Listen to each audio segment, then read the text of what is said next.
Assalamualaikum warahmatullahi wabarakatuh. Perkenalkan, kami dari kelompok 3 akan mempresentasikan tentang BPHTB dan Biaya Materai. Sebelumnya, perkenalkan kelompok kami yang terdiri dari 1. Khairunisa dengan NIM 2019-12-038. Yang kedua, Dainova Rosalia dengan NIM 2019-12-042. Yang ketiga, ada Sally Silviani dengan NIM 2019-12-053. Yang keempat, ada Syafina Karisma Damayanti dengan NIM 2019-12-055. Yang kelima, ada Elsa Dwi Sekarwangi dengan NIM 2019-12-179. Biaya perolehan hak atas tanah dan bangunan atau yang disebut dengan BPHTB. Pengertian BPHTB. BPHTB adalah pajak yang dikenakan atas perolehan hak atas tanah dan bangunan.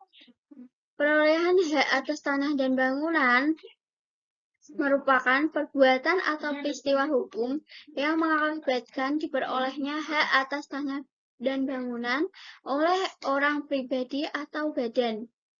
Dasar hukum tentang BPHTB termuat dalam Undang-Undang Nomor 21 Tahun 1997 sebagaimana telah diubah dengan Undang-Undang Nomor 20 Tahun 2000.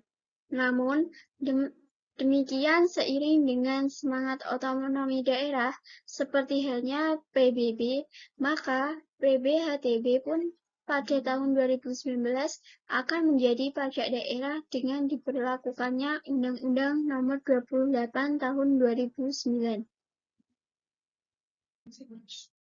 Subjek pajak BPHTB terdiri dari orang pribadi atau badan yang memperoleh hak atas tanah dan bangunan.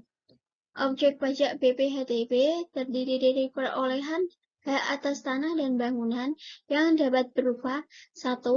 Tanah termasuk tanaman di atasnya. 2. Tanah dan bangunan. Yang ketiga, bangunan. Objek BPHTB termuat dalam Undang-Undang BPHTB Pasal 2. Objek pajak adalah perolehan hak atas tanah dan bangunan yang meliputi A. Pemindahan karena hak terjadi karena 1. Jual beli. 2. Tukar menukar. 3. Hibah. 4. Hibah wasiat. Yang kelima, waris. Yang keenam, pemasukan dalam perseorangan atau badan hukum lain. Yang ketujuh, pemisahan hak yang mengakibatkan peralihan. Yang kedelapan, penunjukan pemberi dalam lelang. Yang kesembilan, pelaksanaan putusan hakim yang mempunyai kekuatan hukum yang tetap. Yang kesepuluh, penggabungan usaha. Yang kesebelas, peleburan usaha. Yang ke-12, pemekaran usaha. Dan yang terakhir, hadiah. Selanjutnya, B. Pemberian hak baru karena 1. Kelanjutan pelepasan hak. Yang kedua, di luar pelepasan hak. Hak atas tanah adalah hak milik, hak guna usaha, hak guna bangunan, hak pakai, hak milik atas satuan rumah susun, dan hak pengelolaan.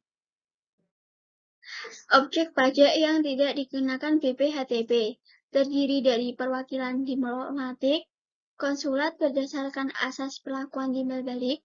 Yang kedua, negara untuk penyelenggaraan pemerintahan dan untuk pelaksanaan pembangunan guna kepentingan umum. Yang ketiga, badan atau perwakilan organisasi internasional yang ditetapkan dengan keputusan Menteri Keuangan.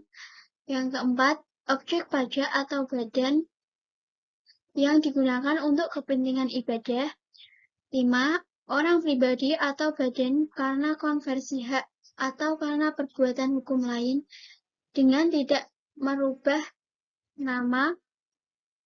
Yang keenam, orang pribadi atau badan karena wakaf, pengalihan harta untuk kepentingan umum di jalan Allah.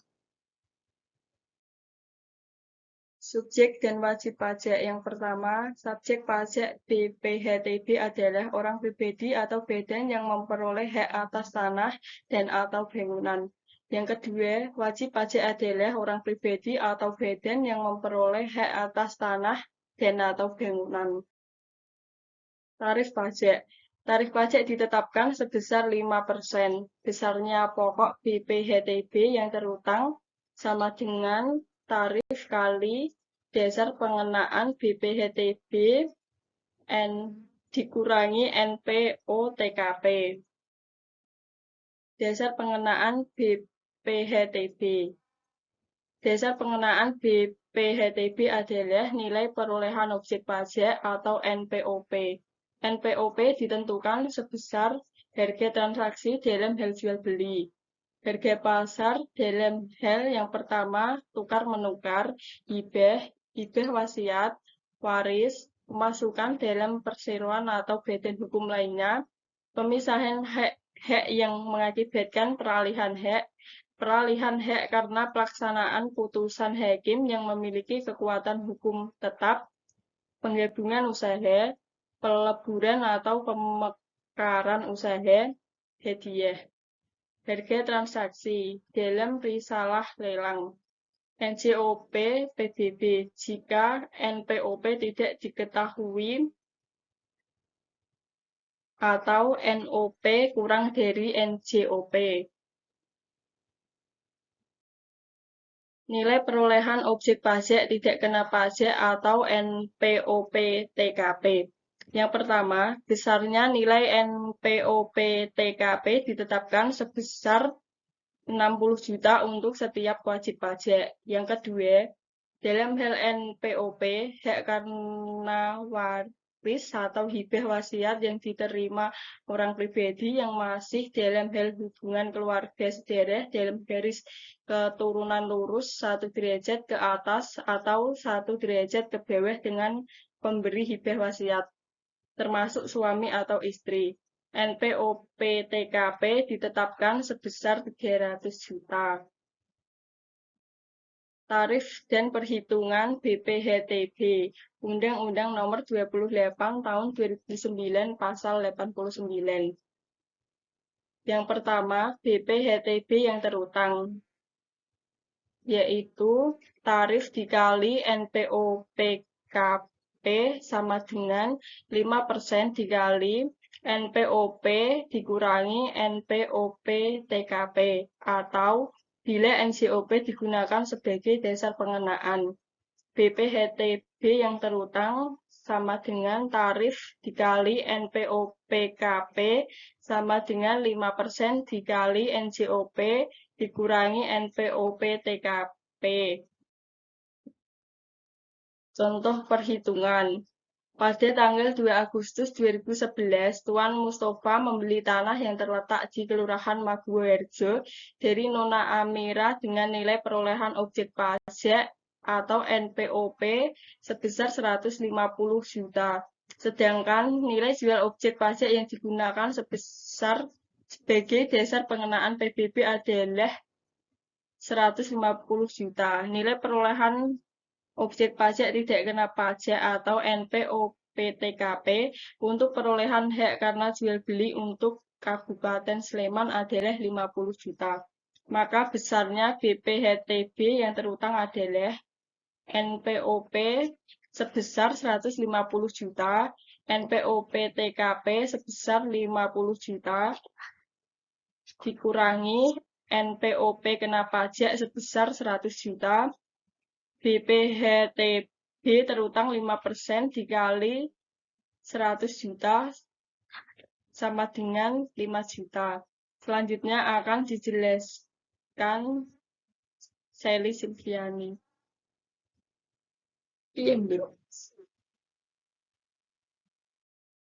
Selanjutnya, PPHTB karena waris atau hibah wasiat. 1. Perolehan hak karena waris adalah perolehan hak atas tanah dan atau bangunan oleh ahli waris dan dari pewaris yang berlaku setelah pewaris meninggal dunia. Kedua, perolehan hak karena hibah wasiat adalah peroleh hak atas tanah dan atau bangunan oleh orang pribadi atau badan dari pemberi hibah wasiat yang berlaku setelah pemberi hibah wasiat meninggal dunia. Yang ketiga, BPHTB yang dibayar atas perolehan waris dan hibah wasiat adalah 50% dari BPHTB yang seharusnya terutang. Contoh perhitungan BPHTB waris. Tuan C mewariskan sebidang tanah dan bangunan kepada ahli warisnya, yaitu Tuan CC. NJOP yang digunakan sebagai dasar pengenaan PBB adalah 400 juta. NPOP TKP untuk perolehan objek pajak karena waris yang ditetapkan untuk kabupaten di mana objek pajak berada ditetapkan sebesar 300 juta. Besarnya PBHTB yang terutang adalah NPOP yaitu sebesar 400 juta, NPOP TKP sebesar 300 juta. 400 juta dikurangi 300 juta yaitu hasil dari NPOP kena pajak yaitu 100 juta. PBHTB terutang 5% dikali 100 juta sama dengan 5 juta. Pengenaan 50% karena waris 2.500.000. PBHTB yang harus dibayar yaitu 2.500.000. Surat tagihan pajak daerah pasal 100. STPD terbagi menjadi 3, yaitu pertama menagih pajak yang tidak kurang dibayar, kedua menagih pajak yang kurang dibayar karena salah tulis atau hitung pada SSPD, yang ketiga yaitu menagih sanksi administrasi berupa bunga atau denda. Menagih pajak yang tidak atau kurang bayar memiliki bunga 2% per bulan, maksimal 24 bulan sejak terhutang pajak. Dan menagih pajak yang kurang dibayar karena salah satu tulis hitung pada SSPD memiliki bunga 2% per bulan maksimal 24 bulan sejak saat terhutang pajak. Contoh perhitungan STPD dan SKPDKB. Contoh soal STBD yaitu pada tanggal 5 Agustus 2011 Tuan E membeli tanah. Penandatanganan akta jual beli dilakukan pada hari itu juga. Berdasarkan NPOP, jumlah PBHTB yang terutang adalah 1 juta rupiah dan dibayar oleh Tuan E pada tanggal 8 Agustus 2011. Sesuai dengan ketentuan, PBHTB terutang pada saat ditandatanganinya akta jual beli. Maka atas keterlambatan pembayaran tersebut, Tuan E dikenakan sanksi administrasi sebesar 2% dikali 1 juta rupiah sama dengan 20.000 rupiah. Contoh soal SKPDKB yaitu pada tanggal 2 Januari 2011, Tuan F menandatangani akta jual beli sebidang tanah dengan NPOP sebesar 160 juta rupiah. Sedangkan NJOP PBB atas tanah tersebut pada tanggal 2011 adalah 135 juta rupiah. PBHTB yang terutang telah dilunasi oleh Tuan F pada tanggal 28 Desember 2010 sebesar 5 juta rupiah. Dengan dasar pengenaan pajaknya NJOP tahun 2010, pada bulan Februari 2011 berdasarkan hasil pemeriksaan pajak yang seharusnya terutang ternyata kurang dibayar. BPHTB yang seharusnya terutang adalah sebagai berikut. NPOP sebesar 180 juta, NPOP TKP 60 juta, sama dengan 120 juta yaitu NPOP kena pajak. BPHTB terutang 5% dikali 120 juta sama dengan 6 juta. Sudah dibayar 5 juta, kurang bayarnya 1 juta. Sanksi administrasi 2% dikali 1 juta ditambah 20.000 sama dengan 1.020.000 yaitu BPHTB yang masih harus dibayar. Selanjutnya bea materai. Pengertian. Dokumen adalah kertas yang berisikan tulisan yang mengandung arti dan maksud tentang perbuatan, keadaan, atau kenyataan bagi seseorang atau pihak-pihak yang berkepentingan. 2. Benda materai adalah materai tempel dan kertas materai yang dikeluarkan oleh pemerintah Republik Indonesia. Ketiga, Pemateraian kemudian adalah suatu cara pelunasan biaya materai yang dilakukan oleh pejabat pos atas permintaan pemegang dokumen yang biaya materainya belum dilunasi sebagaimana mestinya. Yang keempat, tanda tangan adalah tanda tangan sebagaimana lazimnya dipergunakan termasuk paraf, teran atau cap tanda tangan atau cap paraf, teran cap nama atau tanda lainnya sebagai pengganti tanda tangan. Biaya materai Pasal 1 Ayat 1 UU Nomor 13 Tahun 1985. Pajak atas dokumen yang dipakai oleh masyarakat dalam lalu lintas hukum seperti dimaksud dalam Pasal 1 Ayat 2 huruf A UU Nomor 13 Tahun 1985 JO Pasal 1 PP Nomor 24 Tahun 2000. Dasar Hukum Biaya Materai Undang-Undang UU Nomor 13 Tahun 1985 tentang Biaya Materai. Peraturan Pemerintah PP Nomor 24 Tahun 2000 tentang perubahan tarif biaya materai. Keputusan Menteri Keuangan KMK RI Nomor 133 KMK 04 2000 tentang pelaksanaan PP Nomor 24 Tahun 2000 tentang perubahan tarif biaya materai. KMK RI Nomor 104 KMK 04 1986 tentang pelunasan biaya materai dengan menggunakan cara lain. Surat Edaran Dirjen Pajak SE 38 PJ 1994 tentang penggunaan kertas bermaterai dan kertas biasa bermaterai tempel. SE 29 PJ 53 1995 tentang pelaksanaan perubahan tarif biaya materai. SE 44 PJ 53 1995 tentang cara pemateraian kemudian tanpa sanksi dalam masa transisi.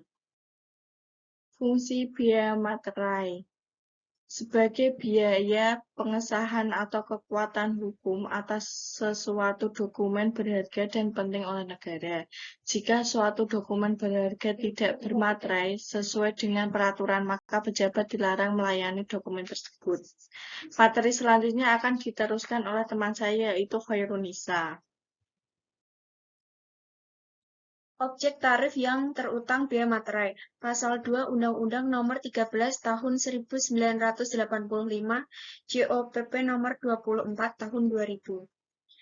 Jika surat perjanjian dan surat-surat lainnya, seperti surat kuasa, surat hibah, surat pernyataan, yang dibuat dengan tujuan untuk digunakan sebagai alat pembuktian mengenai perbuatan, kenyataan, atau keadaan yang bersifat perdata, maka menggunakan materai sebesar 6.000. Dan untuk akta-akta notaris, termasuk salinannya, menggunakan materai sebesar 6.000. Untuk surat yang memuat jumlah uang lebih dari 1 juta atau harga nominal yang dinyatakan dalam mata uang asing, seperti yang menyebutkan penerimaan utang, yang menyatakan pembukuan uang atau penyimpanan uang dalam rekening di bank, serta yang berisi pengakuan bahwa utang uang seluruhnya atau sebagian telah dilunasi atau yang diperhitungkan, dan yang berisi pemberitahuan saldo rekening di bank, maka menggunakan materai sebesar 6.000. Untuk surat yang memuat jumlah uang dengan harga nominal lebih dari 250.000, tetapi tidak lebih dari 1 juta, maka menggunakan materai sebesar 3.000. Dan untuk surat yang memuat jumlah uang dengan nominal tidak lebih dari 250.000, maka tidak menggunakan biaya materai atau tidak terutang.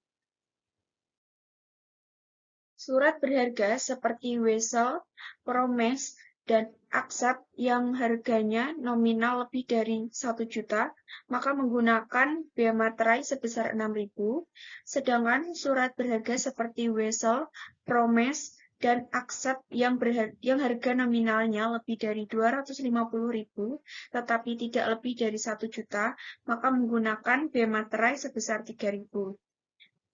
Untuk surat berharga seperti wesel, promes, dan aksep yang harga nominalnya tidak lebih 250.000, maka tidak menggunakan bea materai. Bukan objek atau tidak dikenakan biaya materai. Pasal 4 Undang-Undang Nomor 13 Tahun 1985, PP 13/22 September 1989, PP 7/21 April 1995, PP Nomor 24/20 April tahun 2000. Yang pertama, ada dokumen yang berupa surat penyimpanan barang, konosemen, surat angkutan penumpang dan barang, keterangan pemindahan yang dituliskan di atas dokumen sebagaimana dimaksud dalam huruf A, B, dan C, serta bukti untuk pengiriman dan penerimaan barang, surat pengiriman barang untuk dijual atas tanggungan pengirim, dan yang terakhir surat-surat lainnya yang dapat disamakan dengan surat-surat sebagaimana dimaksud dalam huruf A sampai huruf F. Yang kedua, ada segala bentuk ijazah. Yang ketiga, ada tanda terima gaji, uang tunggu, pensiun, uang tunjangan, dan pembayaran lainnya yang ada kaitannya dengan hubungan kerja, serta surat-surat yang diserahkan untuk mendapatkan pembayaran itu. Yang keempat, ada tanda bukti penerimaan uang negara dari kas negara, kas pemerintah daerah, dan bank. Yang kelima, ada kwitansi untuk semua jenis pajak dan untuk penerimaan lainnya yang dapat disamakan dengan itu dari kas negara, serta kas pemerintah daerah dan bank. Yang keenam, ada tanda penerimaan uang yang dibuat untuk keperluan interorganisasi. Yang ketujuh, ada dokumen yang menyebutkan tabungan, pembayaran uang tabungan kepada penabung oleh bank, koperasi dan badan-badan lainnya yang bergerak di bidang tersebut.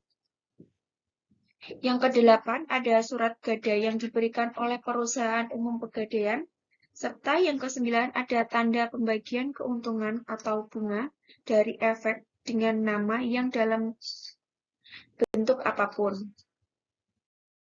Saat dan pihak yang terutang bea materai. Pasal 5 dan Pasal 6 UU Nomor 13 Tahun 1985. Yang pertama ada saat terutang. Yang pertama, dokumen yang dibuat oleh satu pihak pada saat dokumen yang diserahkan. Yang kedua, dokumen yang dibuat oleh lebih dari satu pihak pada saat selesai dokumen dibuat. Yang ketiga, dokumen yang dibuat di luar negeri pada saat digunakan di Indonesia. Yang kedua, ada pihak yang terutang, yaitu bea materai terutang oleh pihak yang menerima atau pihak yang mendapat manfaat dari dokumen kecuali pihak-pihak yang bersangkutan menentukan lain-lainnya. Cara pelunasan bea materai Pasal 7 Ayat 2 UU Nomor 13 Tahun 1985. Yang pertama, dengan benda materai. Menggunakan materai biasa dengan menerapkan materai tempel, kertas materai oleh wajib bea. Yang kedua, pematerai biasa. Cara yang lain ditetapkan oleh Menkyu menggunakan alat lain SE11 /PJ3/1986. Pencetakan nada lunas bea materai oleh Perum Peruri. Yang kedua, mesin teraan materai KKMK nomor 104/KMK 04/1986. Sebelum ditertibkan izin penggunaan mesin teraan atau pencetakan nada lunas bea materai harus disetor di muka dengan menggunakan ESP atau KIR 5. Slide berikutnya ada cara pelunasan biaya materai dengan materai tempel menurut pasal 7 ayat 3 sampai pasal 6 UU nomor 13 tahun 1985. Yang pertama, materai tempel direkatkan seluruhnya dengan utuh dan tidak rusak di atas dokumen yang dikenakan biaya materai. Yang kedua, materai tempel direkatkan di tempat di mana tanda tangan akan dibubuhkan. Yang ketiga, pembubuhan tanda tangan disertai dengan pencantuman tanggal, bulan, dan tahun dilakukan dengan tinta atau sejenisnya dengan itu, sehingga sebagian tanda tangan ada di atas kertas dan sebagian lagi di atas materai tempel. Yang keempat, jika digunakan lebih dari satu materai tempel, tanda tangan harus dibubuhkan sebagian di atas semua materai tempel dan sebagian lagi di atas kertas. Cara pelunasan materai dengan kertas materai menurut pasal 7 UU nomor 13 tahun 1985. Pertama, kertas materai yang sudah tidak digunakan tidak boleh digunakan lagi, menurut ayat 7. Jika isi dokumen yang dikenakan biaya materai terlalu panjang untuk dimuat di seluruhnya di atas kertas materai yang digunakan, menurut ayat 8, maka untuk bagian isi yang masih tertinggal dapat digunakan di kertas tidak bermaterai. Bila ketentuan penggunaan dan cara pelunasan biaya materai tidak terpenuhi, dokumen yang bersangkutan dianggap tidak bermaterai menurut ayat 9. Cara pelunasan biaya materai dengan mesin teraan materai. Menurut SE 11-PJ-3 tahun 1986. Yang pertama, pengusaha harus mengajukan permohonan tertulis kepada Direktur PPN dan PPTL atau Kepala KKP untuk memperoleh izin menggunakan mesin teraan. Yang kedua, mesin teraan yang digunakan adalah mesin teraan yang tidak dapat melampaui jumlah angka pembilang sesuai dengan jumlah penyetoran biaya materai. Yang ketiga, perusahaan harus menyetor di muka biaya materai sebesar 5 juta rupiah sebelum dikeluarkannya izin penggunaan mesin teraan materai. Yang keempat, sebelum mesin teraan digunakan, dilakukan pemasangan segel. Pemateraian kemudian, menurut pasal 10 UU nomor 13 tahun 1985, dilakukan terhadap yang pertama, dokumen yang akan digunakan sebagai alat pembuktian di muka pengadilan. Yang kedua, dokumen yang biaya materialnya tidak atau kurang dilunasi ditambah denda. Yang ketiga, dokumen yang dibuat di luar negeri dan digunakan di Indonesia. Di slide berikutnya ada denda administrasi dan kewajiban pemenuhan biaya materai. Ada dua macam, yaitu 1. Dokumen yang terutang biaya materai, tetapi biaya materainya tidak atau kurang dilunasi sebagaimana mestinya, dikenakan denda sebesar 200% dari biaya materai yang tidak atau kurang dibayar. Yang kedua, pelunasan biaya materai yang terutang berikut, dendanya dengan cara pemeratean kemudian. Sekian presentasi dari kelompok kami. Jika ada kesalahan kata atau penyampaian materi, kami mohon maaf. Wassalamualaikum warahmatullahi wabarakatuh.